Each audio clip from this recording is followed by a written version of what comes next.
You're lying in bed, 3 a.m., phone glow on your face.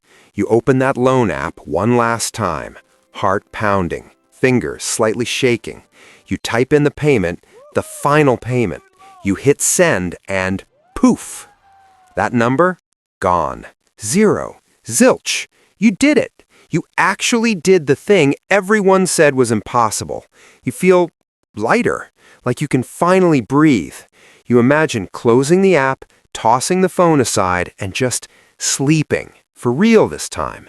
No more debt monster under the bed. Just sweet, sweet freedom. You start planning. That vacation you skipped, the nicer apartment, maybe even, dare you dream, saving for a house? You drift off smiling. Then your phone buzzes. Not an alarm. A notification from your other bank app. Congrats on your debt-free status. Ready for your next chapter? Below it, a slick offer for a shiny new credit card. 0% APR for 18 months. Treat yourself, it winks. Another buzz, an email, exclusive pre-approval for your dream car loan. Subject line, you've earned this. Another buzz, your student loan servicer, the one you just escaped, sends a "We Miss You" promo for a personal loan to consolidate, well, nothing, just because. The glow fades, that lightness replaced by a familiar knot in your stomach. The finish line you sprinted towards, it just turned into a revolving door. Hitting zero feels like winning the race, but the track just shifted under your feet. The real catch isn't the debt, it's what happens after you pay it off. The system is tuned so most people never wander too far from the starting line.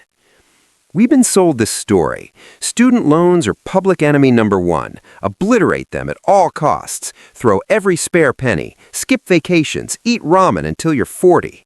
It's a noble, exhausting grind. But here's the trap most don't see. We treat paying off student loans like crossing a finish line, when it's really just pouring the foundation.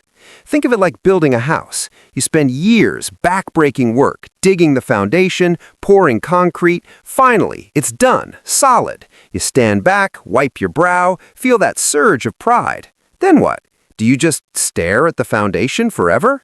No. You build the house on top of it. But that's exactly what happens with money. We pour all our energy into the foundation, killing the debt, and forget to build the actual life on top of it. We're so drained by the grind, so psychologically scarred by scarcity, that when the debt vanishes, we're wide open. Banks smell blood in the water. Apps push rewards for the newly stable. That pent-up desire to live, it crashes over you like a wave. And before you know it, that hard-won zero debt, it's replaced by credit card balances, car loans, lifestyle creep. The foundation is there, but the house is still empty, and you're back in the hole.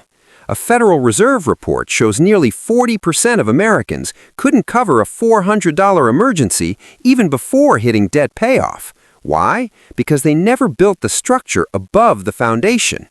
You're not broken for feeling this pull. That's almost everyone right now. The system counts on it. My name is Ted. I'm obsessed with how money actually works, not the fairy tales, the gritty, often rigged reality behind the glossy finance bros. Let's talk numbers, because feelings lie, but math doesn't.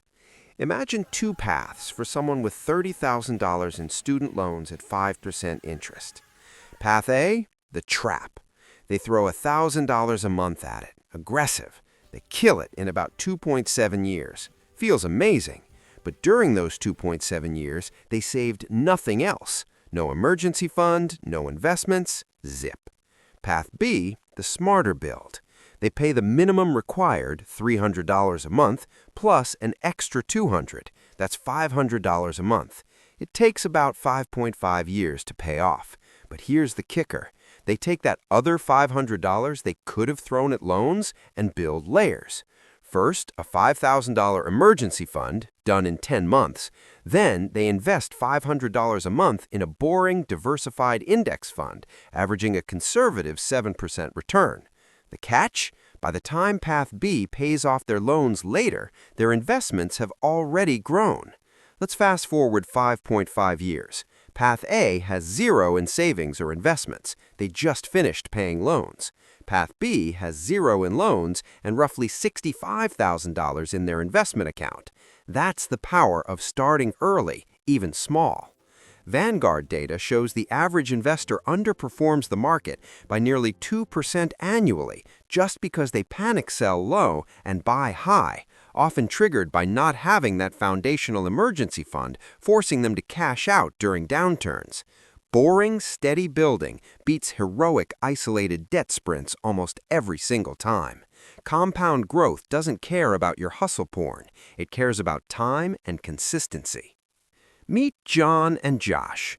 Both had $35,000 in student loans. Both killed it in 3 years through brutal side hustles and ramen diets. John, the day the loan hit zero, booked that Bali trip. I earned it. Came back to a flood of credit card offers. Why not get that nicer car? My old one's embarrassing now. Within 18 months, John had $18,000 in new credit card debt and a car payment. The emergency fund never got rebuilt. One flat tire, more credit card debt. 5 years post-loans, John is deeper in high-interest debt than before, constantly stressed, feeling like the payoff was a mirage. Josh, same payoff day, felt the urge to splurge, but Josh had a rule: survival first. Before any fun money, Josh built a $7,000 emergency fund, the floor.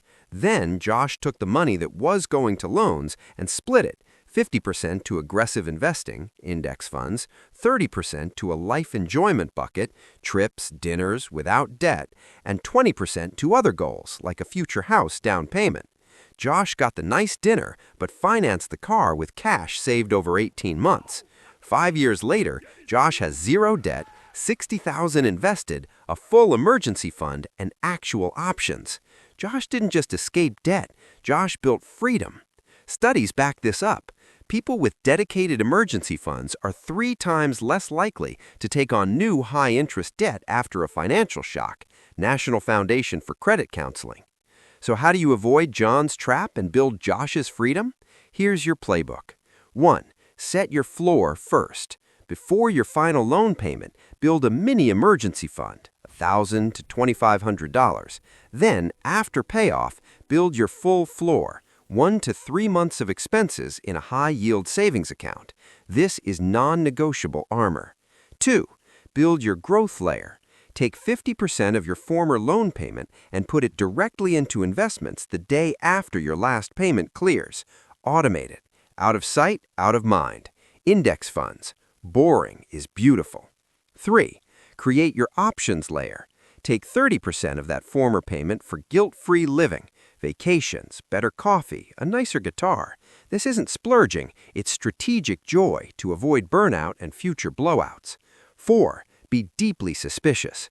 That flood of loan offers after payoff? Delete them. Unsubscribe. Banks aren't your friends celebrating your win. They're salesmen seeing your newfound stability as their profit opportunity. Say no on autopilot. The real catch isn't the debt. It's believing that zero debt is the end goal. It's not. It's the starting block. Money isn't about the number in your account. It's about the options that number buys you. The option to walk away from a toxic job. The option to care for a sick parent. The option to take a risk on a dream. That first $10K you save after the loans, that's not your finish line trophy. That's your floor. The bare minimum to stand on solid ground. Protect it fiercely. Build on it relentlessly. Because the system wants you to see that zero debt screen as the victory lap. Don't take the bait. Your freedom isn't found in deleting an app notification. It's built dollar by boring dollar in the quiet moments after the confetti settles. Stop running towards finish lines that vanish. Start building floors that hold you up. Your future self isn't waiting at the end of a debt payoff. They're waiting on the other side of a life you actually built. Go build it.